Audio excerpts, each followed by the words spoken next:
Hi mga beshi! I'm back on my screen again. So ngayon, nagkaroon tayo ng time na tawag nito, mag-vlog. So, ang tagal ko na hindi nakakapag-vlog.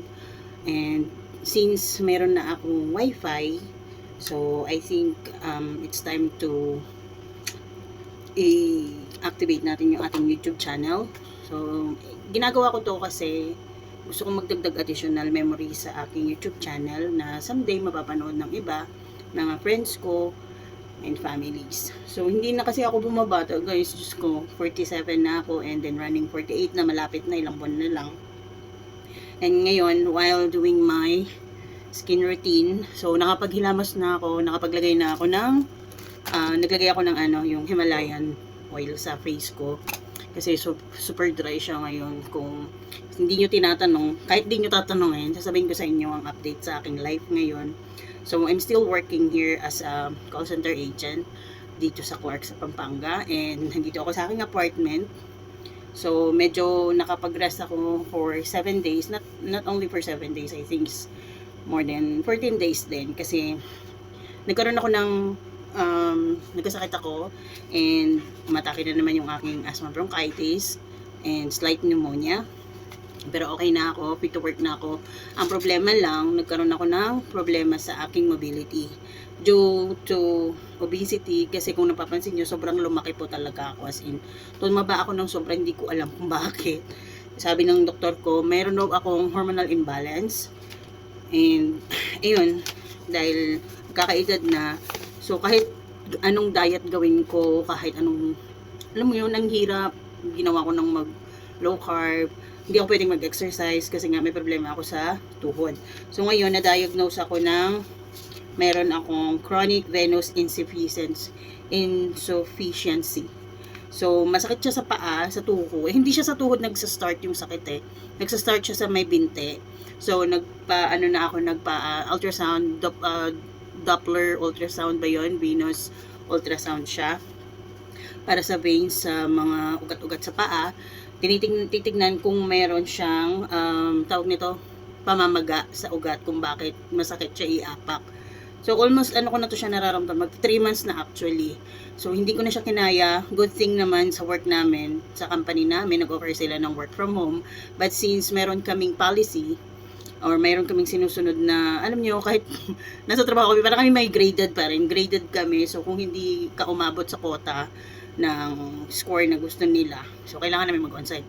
So as for my situation, hindi ko kayang maglakad ng malayo. Sobrang ang sakit talaga ng paa ko na iapak. Pag ganitong nakaupo ako, okay siya. Pero pag tumayo na ako, sobrang hirap na hirap kong iapak yung paa ko.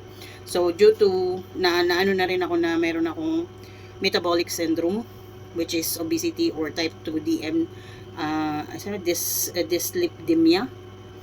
Hindi ko alam yung term na yun, pero yun yung diagnosis sa akin ng aking doktor.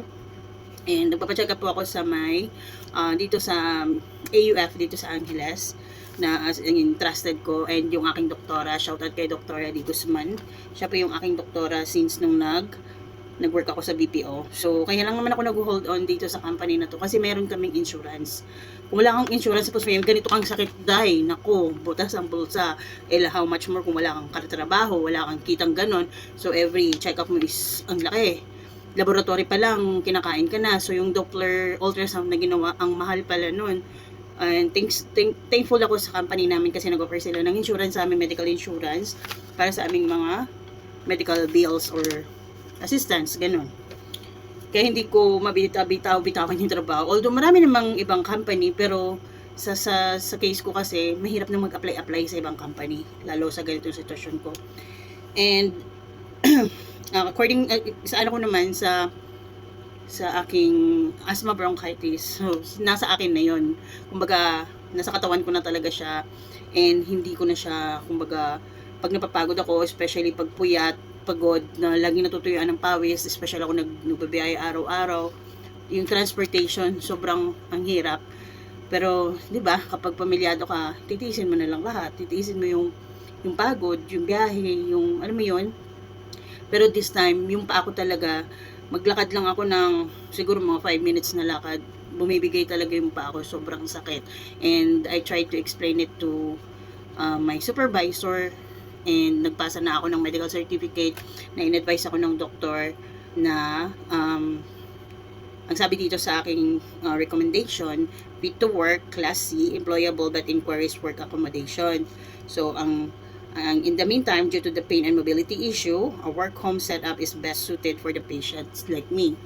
So, tinatry ko explain sa kanila kasi hindi po talaga joke tong aking nararamdaman. Hindi ko alam kung para na akong mapipilay na hindi ko malaman.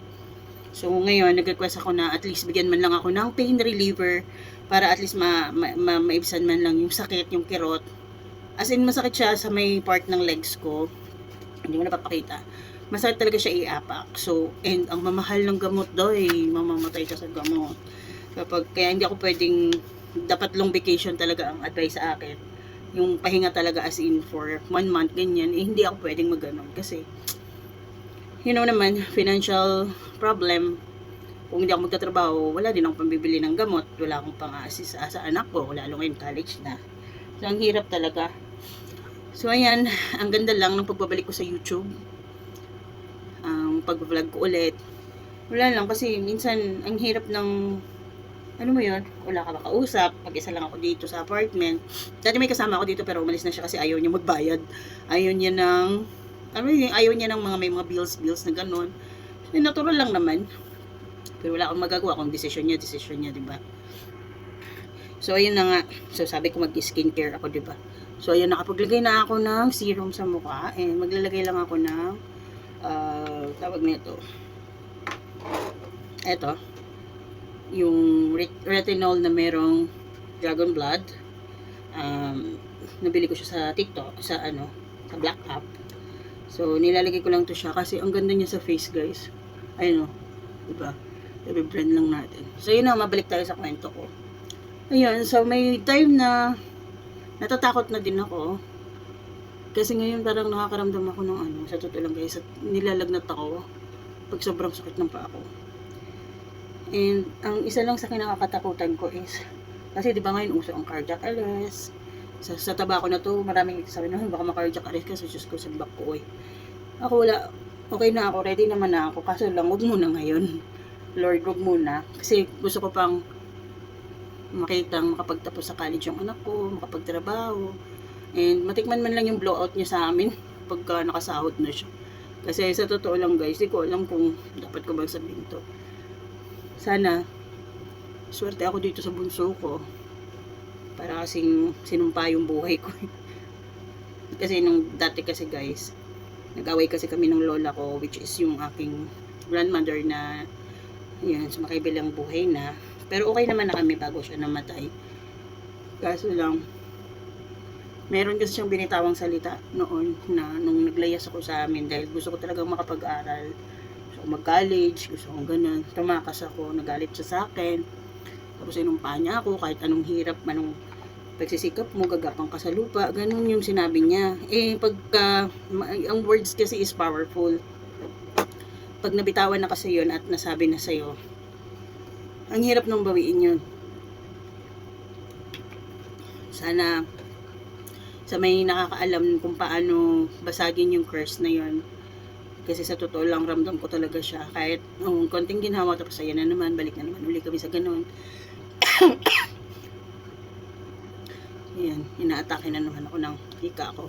So ayun guys, kung nararamdaman, kung alam nyo lang yung boses ko, very husky siya kasi na-asthma talaga ako. And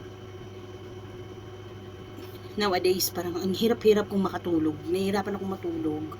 Makakatulog ako siguro idlip lang, siguro 1.5 hour or 1 to 2 hours, tapos gising na. Para lang makatulog ako ng diretso, umiinom ako ng yung para sa allergy, antihistamine, kasi may allergies din ako. Umiinom ako noon para lang dire-diretso yung tulog ko. So ngayon, hanggat hindi pa ako nakakabalik sa work, by bukas pa lang kasi ako babalik sa work. So today is August, ano ba ngayon?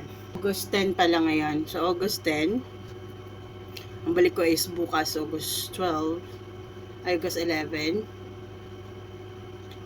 Ang balik ko kasi kailangan natin magtrabaho kasi ubos na yung sick leave ko, ubos na rin yung ibang leave ko na pinakiusap ko lang na sana gamitin ko yung leave ko para at least meron pa rin akong sasahurin kahit papano. Ayun lang guys, papakita ko dito yung clip, i-insert ko dito yung clip, yung ginagawang ultrasound, Doppler ultrasound sa veins sa mga legs. Ang sakit pala nun, Diyos ko Lord. Sino bang nakaranas nun? Nagkukwento nga yung nurse sa akin na, mami, sabi niya, 3 hours to tiisin mo lang. Ang sakit niya kasi dinidiin, tapos hagurin ng ganun, tapos pindot-pindutin, diin na naman, hagod. Masakit. Tapos nagkwento nga siya na meron daw siyang isang pasyente na, ang tawag nito, may isa din siyang pasyente na ginanyan niya, ay matanda, yung mga naka-confine sa hospital. Tapos i-Doppler ultrasound din yung mga binti, yung legs. Sinisipa daw sila. Kasi masakit naman talaga siya, as in masakit. Ako, lalo ako, mataba na ako, malalaki na yung mga matataba yung binti ko, nasasaktan nga how much more pa yung mga butot balat na. Masakit talaga yun. Kaya sabi ko, minsan takot din ako, sa totoo lang takot din akong magpa-ospital, pag hindi ko na lang talaga kaya, doon na lang talaga ako pupunta ng ospital, pag yung as in, hindi ko na talaga carry. Minsan nagiging denial ako, kahit in pain ako, ini-ignore ko siya. Natatakot naman din ako mag self-medication, kasi katulad may kapitbahay ako dati dito, na nangungupahan sa tabi ko, and sana sumalangit na ang kaluluwa niya, si nanay, na akala niya simpleng acid lang, tapos masakit lagi yung tiyan niya, akala niya ina-acid lang siya, tapos inom siya ng mga antacid, yung pampalis ng acid sa tiyan, gano'n, kasi tumataas yung kanyang acid reflux. Tapos sobrang payat na niya, nahihirapan siyang kumain. Yun pala, meron na siyang, hindi nila alam, meron na pala siyang cancer sa tiyan. And parang napabayaan, and mahilig kasi sila mag self-medication. Yun yung problema sa atin, sa mga indigent people or indigent person or families na hindi talaga afford magpa-ospital, hindi kaya. Kaya ako, thanks God pa rin, kasi kahit papano nakapasok ako sa isang company na nakakatulong din sa akin, especially ngayon, kasi hindi na tayo bumabata, lumalabas na talaga yung mga sakit-sakit natin, kahit anong iwas natin sa mga pagkain na bawal sa atin, hindi talaga kung oras mo na talaga nakapitan ka ng ganitong sakit, wala tayong magagawa, kasi binigay ni Lord yun as pagsubok sa buhay mo, kung gaano kakatibay, and as well, tayong mga tao din, kasi tayo din naman yung nag-provoke sa sarili natin para magkaroon tayo ng ganong sakit. Ang sa akin lang naman, hindi ko rin alam kung paano ako naging ganito, na as in, kung makikita nyo naman, ang laki ng mukha ko, ang laki ng mga, hindi mo, yung mga braso ko, taba-taba ko nga talaga. Not unlike before, dati hindi ako nahihiya na humarap sa camera. Alam niyo yun yung isa pa sa pinaproblema ko, kasi nawala na yung confidence ko. Kumbaga, nawala na yung confidence ko na mag-video, mag-picture, puro mukha na lang yung pinapakita ko. Basta nawala, yun yung isa pa na nawala sa sarili ko, yung confident ko na mag-vlog, magpakita yung buong katawan, ganun. Ngayon hindi na. Dati napaka-friendly ko, gusto kong umakyat sa mga lahat ng naka-live, ganyan. Gusto makisali. Kaso lang, nag-start kasi nung binabash ko, ganyan, sa mga live, sa black up, ganyan. Pero wala akong pakialam. Kasi totoo naman Ba't ka magagalit? Totoo naman, di ba? Magba sila, diyan nyo sila, doon sila masaya diba? Pero wala akong pake, kasi tagal kong pinag-ipunan, kaya to, charing. Hindi ko alam kung bakit nagkaganito ako, sobra akong lumaki ngayon, na mahirap din, kasi hindi ka pwedeng gumalaw ng matagal, and gusto kong mag-gym, gusto kong kaso lang, lakad pa nga lang ng 5 minutes, wala na hingal na ako. Dami kong plano, gusto kong bumalik mag-gym, gusto kong magpapawis ulit, kaso lang yung puso ko hindi na kinakaya. Kumbaga naglalak siya, pag hinihingal ako, naninigap yung dibdib ko, kaya hindi ko siya pinipilit, kasi ayoko pang makita si San Pedro, parang awa niya na.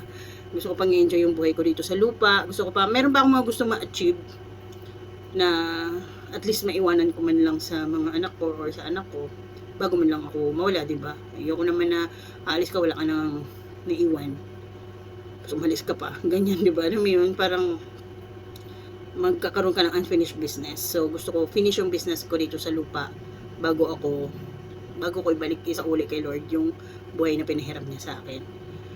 Minsan lang kasi ang hirap sarap kumain, kaso wala akong magawa, Diyos ko Lord, kasi sa trabaho ko pa naman mas gusto ko yung kumakain, kain talaga. Pero ang bilis, sabi ko nga, bakit yung iba hindi naman gaanong kumakain, pero hindi naman, ay ano, kumakain sila pero hindi sila tumataba ng ganun. Katulad ko, sobrang, as in, sobrang taba ko talaga. Yan. Tulitin ng konting kolorete kasi nangingitim yung mga lips ko. So, ayun. Tapos, basta mahirap guys. So, yung aking pagbabalik. So, abangan nyo once a week at least makapag-upload ako. And mag-insert na lang ako ng mga clip sa mga nangyari or ganap sa buhay ko. Wala naman masyado. Ulit-ulit lang naman yung ginagawa ko. Namimiss ko na rin mag-cooking show. Cooking show. Pero soon, mag-ano uli ako. Magluluto uli ako. Papakita ko uli sa inyo. Ibang luto naman. Kung ano yung maiimbentuhan kong lutuin, yun. Papakita ko yun sa inyo. So, sa ngayon, ganito muna. Kwentuhan muna para lang may ma-upload ako. And ano na to? No edit na. Charing. Ang hirap kasi mag-edit, promise. Ang tagal mag-edit, ang tagal mag-upload. So, yun lang. Na-share ko lang sa inyo and sana naalala niyo pa ako. Marami ako napapanood dyan mga dati kong friends sa YouTube. Nandyan pa sila Tikoy, si Vin, si Chabelita, si Sebeshi, si Twinning, yun, yung mga friends ko. Nakikita ko sila sa Black Up, sa Blue Up, and dito sa Red Up. So, sana mapanood ninyo to and shout out sa lahat. So, comment down below kung anong pang gusto nyong gawin kong videos dito. Huwag lang yung mga prank. So, ayan. So, ito lang guys. Paalam. Thank you so much for watching and na-miss ko talaga kayong lahat. Sa susunod na vlog. Bye!